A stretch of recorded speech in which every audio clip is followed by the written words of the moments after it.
What is more beautiful than happily getting old in your mountainside castle, looking over your realm? Death. Because sometimes in Crusader Kings 3, it's just better to not live very long. In this video, I will do everything in my power to make my life miserable and die as soon as possible in Crusader Kings 3. This is the Crusader Kings 3 FML challenge. Our candidate for today is Duke Gerard of Upper Lorraine. First off, he's of Duke rank, which compared to Count opens up a bigger range of random events that can happen, including bad ones. Secondly, he has the Emperor of the Holy Roman Empire as his ruler, who is easily angered. Plus, Gerard also starts out with a ton of vassals, ready to start hating their liege. Oh, and he also starts out with the Temperate trait, which gives a small health boost, just for that extra taste of challenge. Because all of the other lifestyle focuses have some kind of benefit for Gerard's longevity, we picked the wealth lifestyle focus. In the spirit of angering everyone, nobody likes rich people, right? We already start out with a few sons, who will hopefully rise to power very soon. And we start with our wife Hedwig, who, spoiler alert, won't be around for long. Now, to meet our end quickly, we want to increase the likelihood of people murdering us. And what better way to do that than behave as a true asshole and imprison and torture our own wife.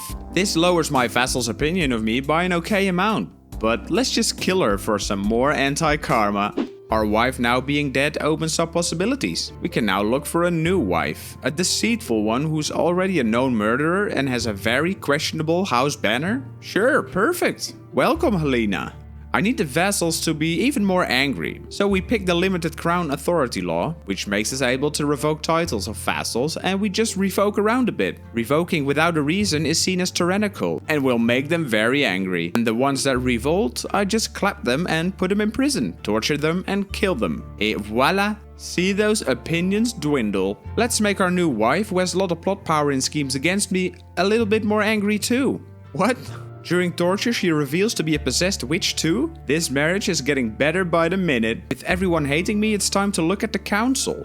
I wonder why they all left. Let's pick a new spy master then. Deceitful, minus 100 opinion, and my rival? Sure, you can be my spy master. Let's also pick a court physician. Yeah, why not let our deceitful, scheming, revealed to be a possessed witch and irritable wife be that? Beautiful. With all that out of the way, let's also start a murdering scheme against our liege, hoping to get discovered and dropping his opinion of us that way. Our vassals hate us pretty much already, but it's just not enough.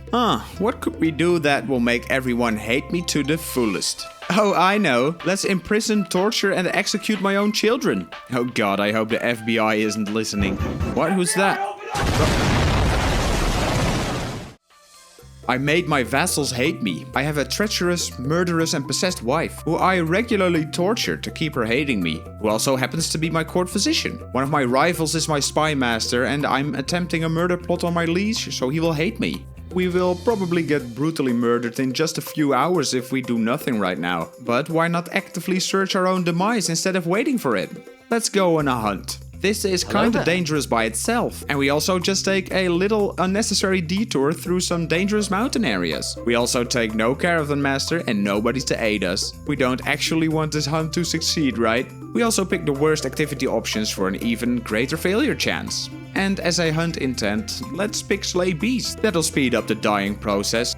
The journey starts out with our rival bodyguard knight finding a poisonous plant. Give it here, let me touch it. And for the next danger, we just pick the option that gives the most stress. Remember kids, stress is not healthy and it makes you crave McDonald's. And the stress also caused a mental break. How unfortunate, we have to pick a negative trait. Let's pick flagellant, making us wounded and gives an extra negative health modifier. Going on a hunt wounded seems like a great idea. And then something truly unfortunate happens. We are walking on a mountain trail and suddenly, my wife is gone.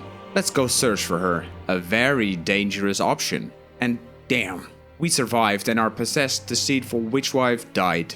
Oh, it's going to be hard finding a gem like she was. Rest in peace and hopefully see you soon in hell. After a tough ride through the mountains, we arrive at the hunting grounds and prepare for the hunt. Time to die. The wolf seems to be the most dangerous option to hunt. And after picking every following option that is most dangerous and decreases the success chance the most, we face the wolf. Yes, let's bring it down with our own hands. And there he stands. Gerard versus the wolf. Still mourning over his recently deceased wife. wounded with low prowess, a 41% chance to get critically injured, and a 27% chance to straight up die. Let's go. What? We killed the wolf? How on earth? Oh, Crusader Kings, you never cease to amaze me. Well, that was a bummer, but there are tons of other ways to die. First, let's find a new wife. Deceitful and hunchbacked. Sure, seems great.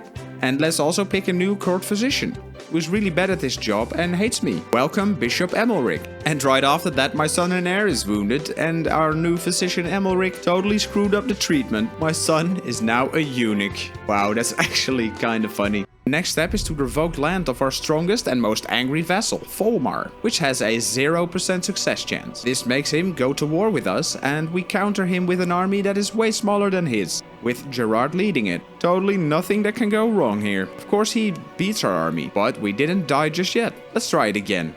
And again. And again. And again.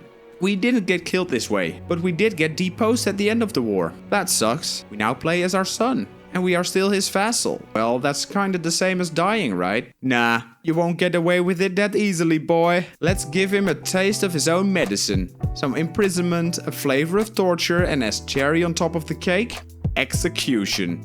Look at that, we managed to die within 6 years of playtime. And totally not the way I expected it to happen. But it worked. Like the video if you enjoyed it or learned something new. And let us know in the comments if you have any tips on how to die even faster in Crusader Kings 3. Bye!